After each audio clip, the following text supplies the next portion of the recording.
Kitsai sent word out in the street, say, I want to know who's taking over now, being that scientist is gone. So we need to know who's taking over that spot. So what happened is, word got sent out. Fox scheduled a meeting with Kitsai.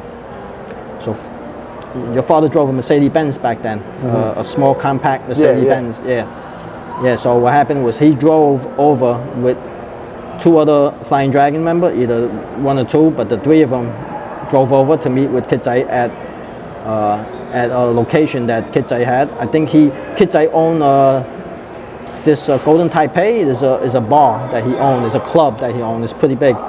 I think they went over there to pick him up. Actually, Kitsai will be here and he'll answer all the questions. Yeah, I think we got. I would love to hear some of these stories. So it's good to hear from you too. But yeah. So what happened was he drove there and Kitsai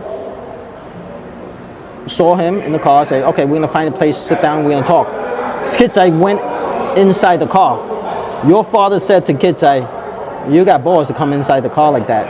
And Kitsai said, "I'm not worried. I got my guys."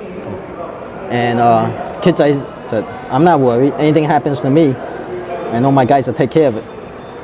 So, your father was surprised that Kitsai went inside his car by himself. So you got 3 Flying Dragon members. He's like, he said in Chinese, it comes out differently than in English. He'll tell you his exact words. So they drove to a location. They sat down and they spoke about, who was the leader now. Fox identified himself as, I'm taking over now. I'm the leader of the Flying Dragons. Kitsai already know Onionhead from before, running around with under the scientists. And at that time, Onionhead already was out of the Flying Dragons already. He got pushed out. By who? By the scientists. Oh, okay. And Onionhead found a job delivering chickens. Right. Live chickens to the restaurants. My father had a job too, though. His job was running the gambling houses. No, but he had a job. He was a taxi driver. And he had a yellow taxi. You know what? If you ask Kitsai, he'll tell you there's 2 yellow taxi, two Flying Dragon members that own the yellow taxi. And there was a couple of hits where in the 5th precinct, the yellow taxi was there. Right.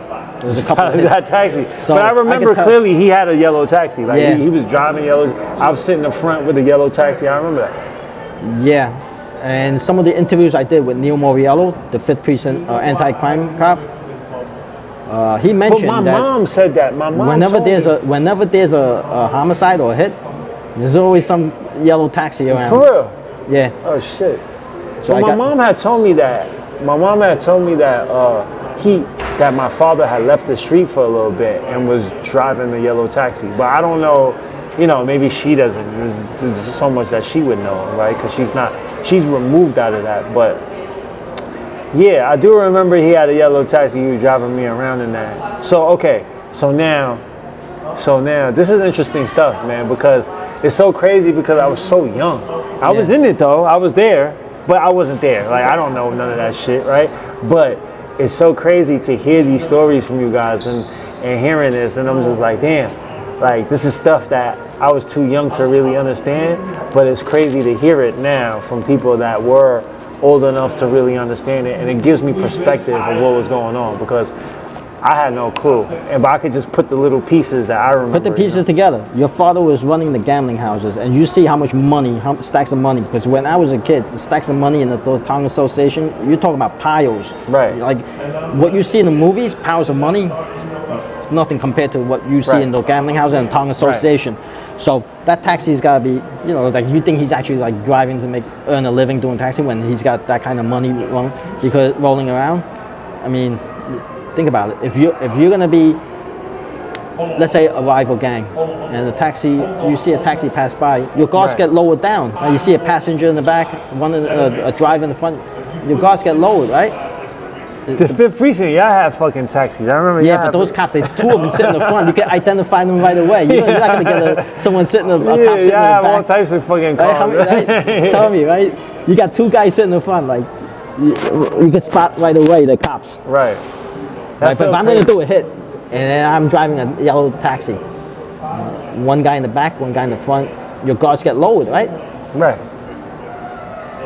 Yeah, ask Kitsai about the yellow taxi, and then he'll tell you some of the stories. Right. That's gonna be interesting. That's gonna be a conversation. So yeah, this is all stuff like I really wasn't too sure of and shit. But you knew Kitsai from before.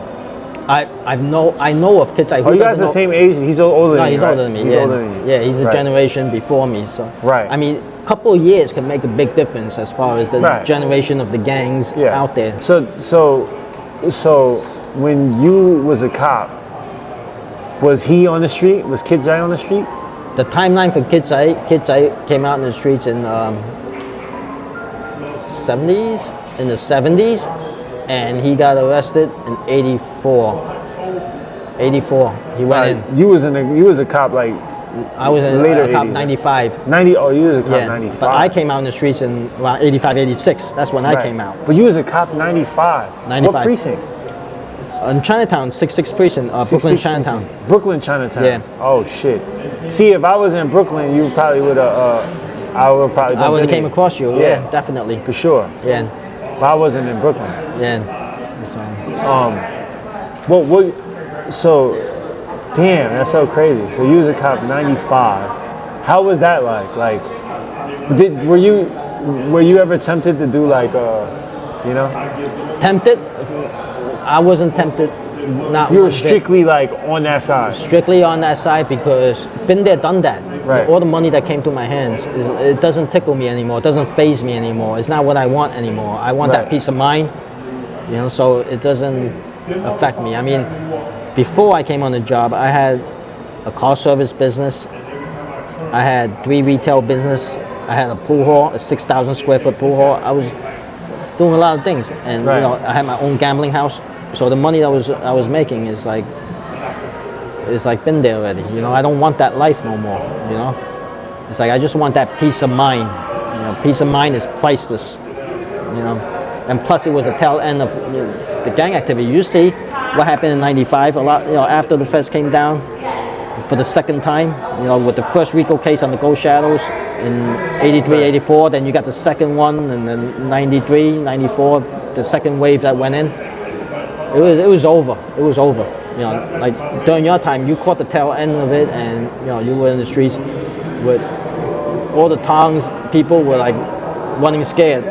They didn't want to have anything to do with the gangs. Before they were backing the gangs, and now they stay away from it. Now these Tong Association, they're all senior centers now.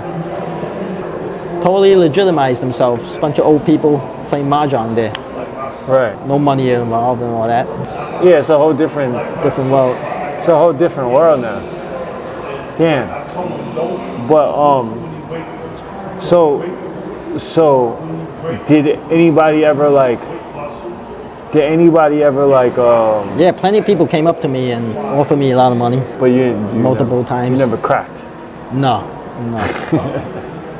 I mean, the ones who I know from the past, it was never reported. The ones who I don't know, where the fuck you come from? Out of the blue, you're gonna drop money off to me? I have to report it. So now, in retrospect, after like your job, and then now you're like linking up with, criminals, be ex-criminals, right, and stuff like that. How do you feel about that? And how do you think other people feel? Like, is there like just because I'm sure like when you were a cop and people were gangsters at the time and on the street and active, there had to be like some type of, Think of it like this. Me and you are the same age. Me and you went through things together. Now the gang is like dismantled by the cops, by law enforcement, by the feds, and everyone's seeking their own way. Some try to go legit. Some have to run away and be a fugitive. Some is just, just gotta stay low. They don't want that life anymore and try to find their own way. And now I become a cop. You're gonna abandon me? We were boys at one time. You're gonna say, nah, I don't want to know you no more because you crossed over the other side? Right. I mean, I think Asians look at it. Well, Chinese. I think there's a different perspective there than like say American gangs and like how American, gangsters will look at it. You know what I'm saying? I think